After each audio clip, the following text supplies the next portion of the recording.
جو اکثر عامل لوگ بتاتے ہیں یا جس کی وجہ سے عامل لوگ الٹا لوٹتے ہیں لوگوں کو اور ان کے عقیدے خراب کرتے ہیں، ہمارے حضرت رحمت اللہ علیہ وہ اعمال بتاتے تھے، ان کا بھی بتانا ضروری ہے تاکہ ماں کو پتہ ہو کہ ان اعمال کے کرنے سے کیا کیا فائدہ ہوتا ہے۔ ہم جہاں جسمانی دوائیوں سے فائدہ اٹھائیں گے وہاں قرآن کے ان اعمال سے بھی فائدہ اٹھائیں۔ ہمارے حضرت رحمت اللہ علیہ فرماتے تھے کہ جب کبھی رات کو نکلنا ہو ویرانے میں، جنگل میں، اور یہاں تو جنگل میں جانے کا بہت زیادہ رواج ہے، تو فرمایا کرتے تھے کہ شام سے پہلے اگر پڑھ لیا جائے چند مرتبہ سلام علی نوح فی العالمین، سلام علی نوح فی العالمین، تو اللہ تعالیٰ سنیک بائٹ سے یا اسکارپین کی بائٹ وغیرہ سے بندے کی حفاظت فرماتے ہیں۔ پھر ایک عمل ہے کہ دشمن کا خوف۔ فرض کرو بچے کو کسی بندے سے ڈر لگتا ہے، یا آپ سفر میں جا رہی ہیں اور آپ نے ایئرپورٹ سے جانا ہے تو کئی مرتبہ پولیس کا ڈر اور امیگریشن کا ڈر، کسٹم کا ڈر، یہ یا کسی حاکم کا ڈر، تو کسی بھی بندے کا ڈر اگر ہو تو ہمارے حضرت رحمۃ اللہ فرماتے تھے کہ قرآن مجید کی آیت ہے سورہ یاسین میں وَجَعَلْنَا مِن بَيْنِ أَيْدِيهِمْ سَدًّا وَمِنْ خَلْفِهِمْ سَدًّا فَأَغْشَيْنَاهُمْ فَهُمْ لَا يُبْصِرُونَ۔ اس کو اگر پڑھ کے آیت کو اس بندے کی طرف پھونک دیا جائے، اللہ واقعی اس بندے کی آنکھوں پہ پردے ڈال دیتا ہے اور وہ بندے کو تکلیف نہیں پہنچاتا۔ ہم نے اپنی زندگی میں ہزاروں مرتبہ اس آیت کو پڑھ کے آنکھوں سے اس کا فائدہ دیکھا ہے۔ ایک ہے بچے کو نظر لگ جاتی ہے، اس کو نظر بد کہتے ہیں، یہ لوگوں کو بھی لگ سکتی ہے، اور ہمارا تجربہ یہ ہے کہ سب سے زیادہ نظر بچے کو ماں باپ کی لگتی ہے، کیونکہ وہ خود اس کو پیار محبت سے دیکھتے ہیں تو نظر تو اثر کرتی ہے، العین حق۔ تو اب اس کے لیے کسی کے پاس جانے کی ضرورت نہیں۔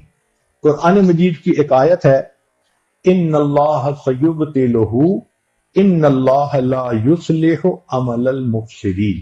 اس آیت کو 3 مرتبہ پڑھ کے ماں خود بچے کو دم کر دے، روزانہ نظر کا اتارا ہو جائے گا اور بچہ دیکھیں بڑا کام ڈاؤن ہو جائے گا۔ اکثر بیبیز ویسے ہی پیارے لگتے ہیں اور اگر خوبصورت ہوں تو پھر تو اور ہی کچھ بات ہوتی ہے۔ تو بچے کو رات سوتے ہوئے یا صبح اٹھ کر اگر یہ آیت پڑھ کے 2 دفعہ 3 دفعہ دم کر دیا جائے تو بچے کے اوپر سے بری نظر کا اثر ختم ہو جاتا ہے۔ ایک ہے کہ پڑھنے والے بچے اسکول میں اچھا پرفارم کریں، اچھے نمبر لیں، گریڈ اچھے لیں، ان کو جو چیزیں یاد کریں وہ یاد ہو جائیں۔ اس کے لیے قرآن مجید میں الم نشرح لک صدرک ایک سورت ہے، وہ بچے کو یاد کروا دیں اگر بچہ اس عمر کا ہے، اور وہ بچہ پڑھنے سے پہلے، اسٹڈی کرنے سے پہلے، چاہے کلاس میں ہو، چاہے ٹیوشن میں ہو، چاہے ہوم ورک کر رہا ہو، الم نشرح لک صدرک سورت کو پڑھ کے اپنے سینے پہ ایک دفعہ پھونک دے۔ ہم نے دیکھا ہے کہ بچے کی یادداشت میں بہت امیزنگ فرق آ جاتا ہے۔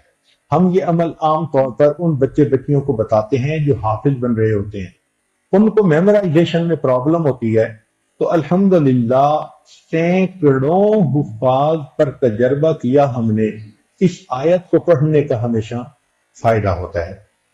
اکثر لوگ پریشان ہوتے ہیں بزنس کی وجہ سے، خرچے کی تنگی کی وجہ سے، قرض کی وجہ سے، تو مائیں اس پریشانی میں بچوں پہ توجہ بھی نہیں دے پاتی۔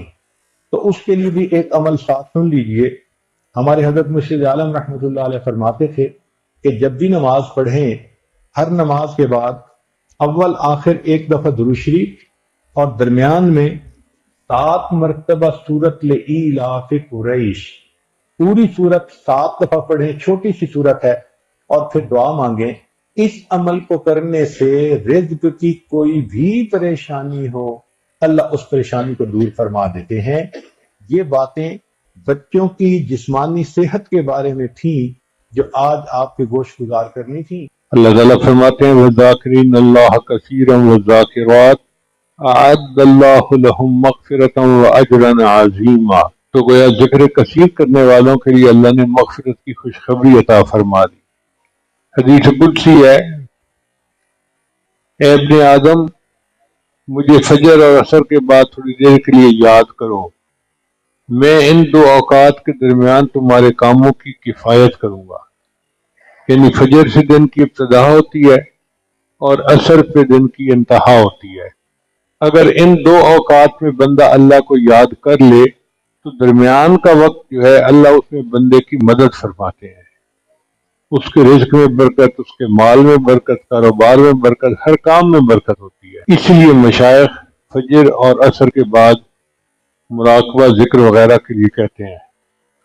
فجر کے وقت کو تو ہماری پنجابی زبان میں کہتے ہیں نور پیر دا ویلا، یعنی نورانی وقت ہوتا ہے، اور اس وقت میں چونکہ شیخ کے بتائے ہوئے معمولات کیے جاتے ہیں تو اس کا نام ہی انہوں نے نور پیر دا ویلا رکھ دیا۔ اور عصر کے بعد بھی اللہ کو یاد کیا جائے تو اللہ کی برکت ہوتی ہے۔ اب آپ اندازہ لگائیے، ہم اللہ کو یاد کرنے سے سارا بندے کے ساتھ اللہ اس کے کام کرتا ہے۔ ایک مرتبہ اللہ تعالیٰ نے حضرت موسیٰ علیہ السلام پر وحی نازل فرمائی، اَتُحِبُّ أَنْ أَسْكُنَ مَعَكَ فِي بَيْتِكَ يَا موسیٰ، اے موسیٰ علیہ السلام کیا آپ پسند کرتے ہیں کہ میں تیرے ساتھ تیرے گھر پہ رہوں؟